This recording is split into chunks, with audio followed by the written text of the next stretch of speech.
بسم اللہ الرحمن الرحیم۔ آج اینٹی ٹیررزم کورٹ میں عفنان شفقت کے کیس میں ان کے والد محترم ملک شفقت عوان صاحب کی ضمانت قبل از گرفتاری کی سماعت ہوئی ہے، اور اس سماعت میں چونکہ لاسٹ ڈیٹ آف ہیئرنگ پہ بھی پولیس نے کہا تھا کہ ہم نے ان کی حد تک تفتیش مکمل کر دی ہے، جس پہ ہم نے جو قانوناً اعتراضات تھے وہ بھی اٹھائے، فیکچول بات بھی کی کہ پولیس نے درست حقائق پہ تفتیش نہیں کی اور انڈر پریشر ہو کے انہوں نے abuse of process of law میں ساری انویسٹیگیشن کنکلوڈ کی ہے۔ پولیس نے شفقت عوان صاحب کا اریسٹ جو ہے وہ کورٹ سے ریکوائر کیا تھا۔ آج سماعت ہوئی ہے اور اس سماعت کے دوران پولیس کا ریکارڈ جو ہے وہ بھی پیش ہوا۔ پولیس کی طرف سے جو پروسیکیوٹر تھے انہوں نے بھی کورٹ کو اسسٹ کیا، اور کمپلیننٹ کے جو کونسل تھے وہ بھی موجود تھے، اور انہوں نے بھی اپنا جو بنایا گیا کیس ہے وہ عدالت کے سامنے رکھا۔ ہمارا آج عدالت کے سامنے موقف یہ تھا کہ یہ ایف آئی آر جو ہے کمپلیننٹ نے درج کروائی 12/11 کو 2023 کو، اور اس میں کمپلیننٹ نے ایک موقف لیا جس میں یہ واضح طور پہ اس کے کنٹینٹس اور مدرجات سے تھا کہ یہ ایک کار حادثہ تھا، ایکسیڈنٹ تھا، روڈ ایکسیڈنٹ تھا، کسی قسم کی کوئی انٹینشن، سابقہ رنجش یا اس خاندان کے ساتھ ان کی کوئی قبل ازیں کسی طرح کی کوئی میل ملاقات نہیں تھی۔ اور اس بات کے اوپر بعد ازاں جب نوٹس لیا گیا سی ایم صاحب کی طرف سے، تو پھر پولیس جو ہے وہ حرکت میں آئی اور انہوں نے پی پی سی کو بھی کھنگالا، اور اس میں سے جو میکسیمم پنشمنٹ ہو سکتی تھی اور پی پی سی کی دفعات کے مطابق وہ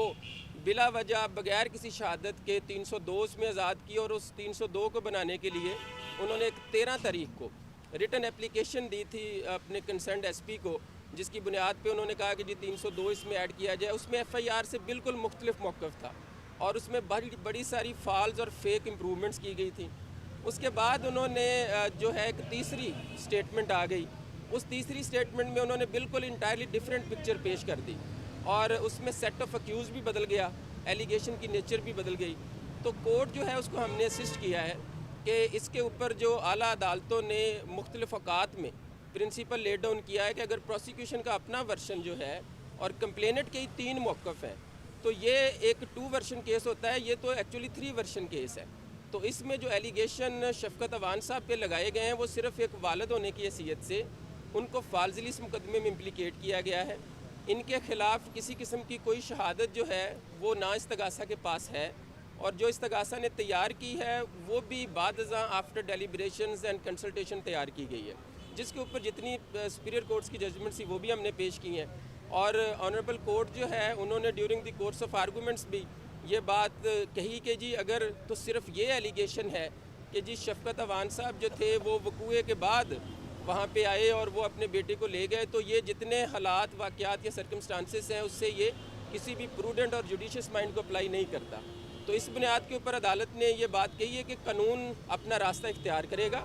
عدالتوں نے حلف لیا ہوا ہے آئین اور قانون کے مطابق کام کرنے کا۔ ہم دیکھیں گے کہ اس میں جو لیگل ایویڈنس اگر کوئی ہے جو ایڈمیسیبل ہے اور جس کی بنیاد پہ کورٹ ایک جوڈیشل ورڈکٹ دے سکتی ہے، تو اس کی روشنی میں ہم فیصلہ کریں گے ود آؤٹ اینی پریشر۔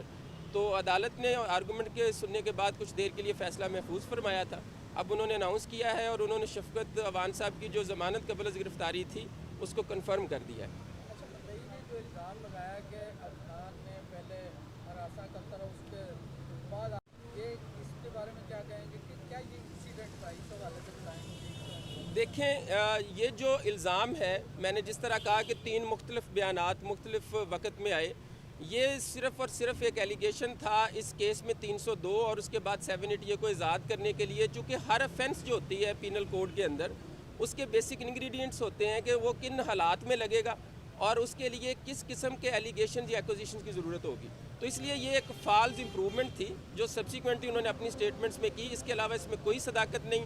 یہ ایک کار حادثہ تھا جو رات 9 بجے عمل میں آیا، اور دونوں گاڑیاں ایک چوراہے پہ ایک دوسرے کو نہ دیکھتے ہوئے ایک دوسرے کے آمنے سامنے آئی اور ٹکرا گئیں۔ This is the simple and short story of this case. Thank you so much.